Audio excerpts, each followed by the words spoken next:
Modded Monday, episode 4. Micarta scale die project. This one's the Kizer T1 liner lock version, the original in black micarta. And we're gonna dye it this teal color. So first we're just gonna take it apart. And this is one of the smoothest actions I've ever had on a Kizer. And you'll see what's on the inside. I was really shocked. And this is one of the best micartas in my collection also. I know they've changed up micartas. It's not as good as it used to be. They were one of the best. You know, I had one of the original sheepdogs, and I also had, I don't know if it was the Invictus, one of the other micarta. This Kizer was one from a Godwin from the Barbarian Brony.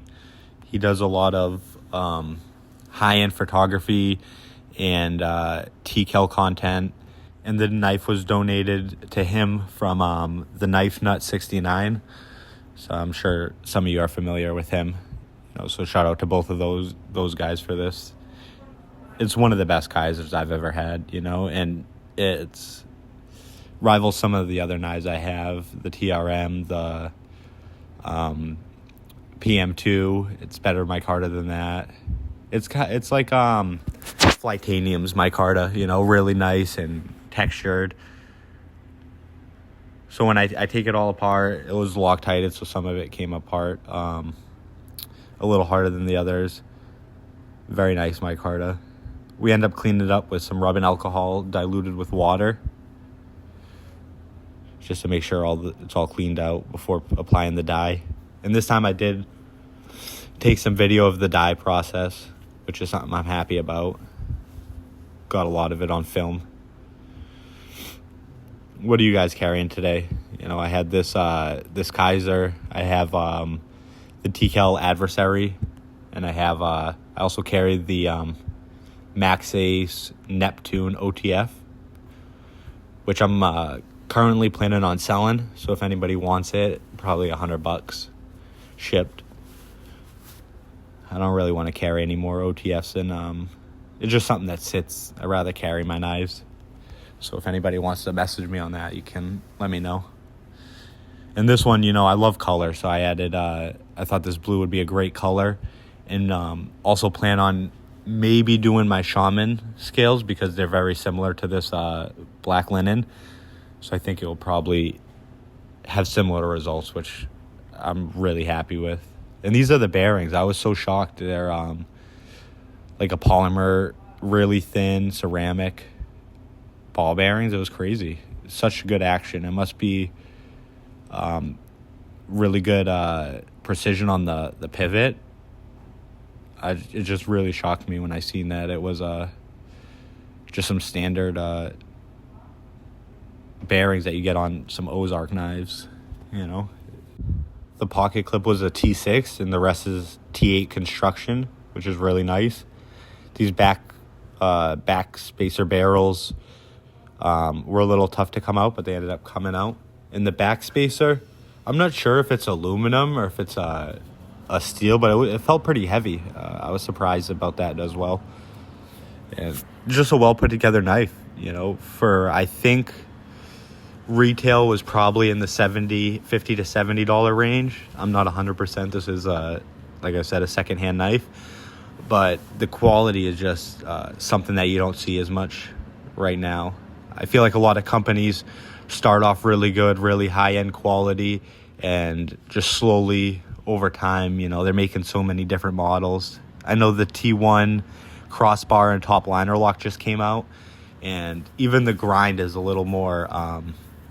this one has a more of a flat grind than the newer one. It has more of a saber grind, you know, still flat, but a little shallower, I think. This is me putting some alcohol on it. I just use a old spray bottle. I put 50% alcohol and 50% water. This is it after it dried, after cleaning. So you can see a lot of the white. I was really happy with how much white shows because that's where the color is gonna go. Yeah, you can see the the texture and the weave, really nice. Really, just beautiful micarta. I'm really happy with it.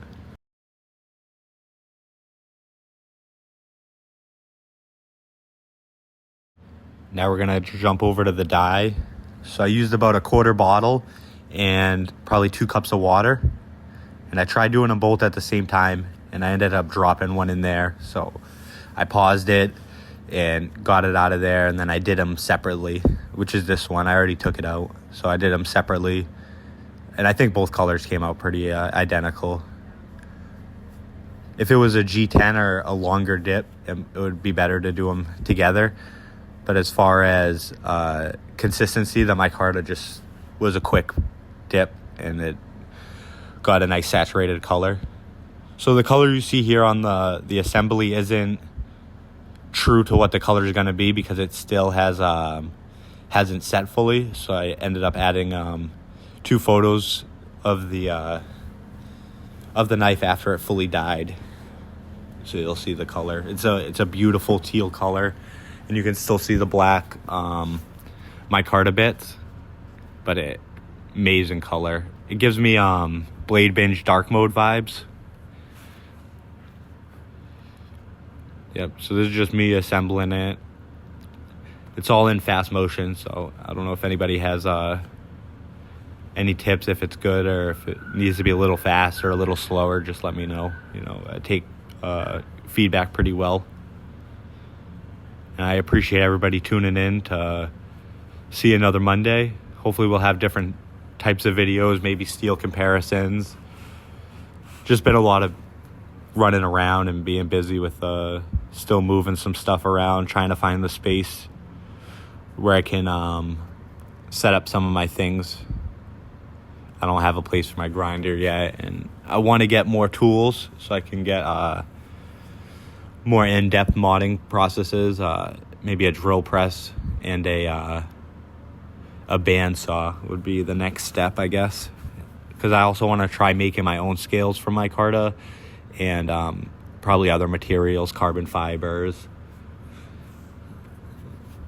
So I don't know what we're doing next week, if we're going to do next week, what the plan is. I'm glad I could get this video out. I appreciate everybody watching. And I'll probably just play some music for the rest of this. Stay tuned to see the pictures at the end. Everybody stay blessed. Have a good week. Thank you, guys.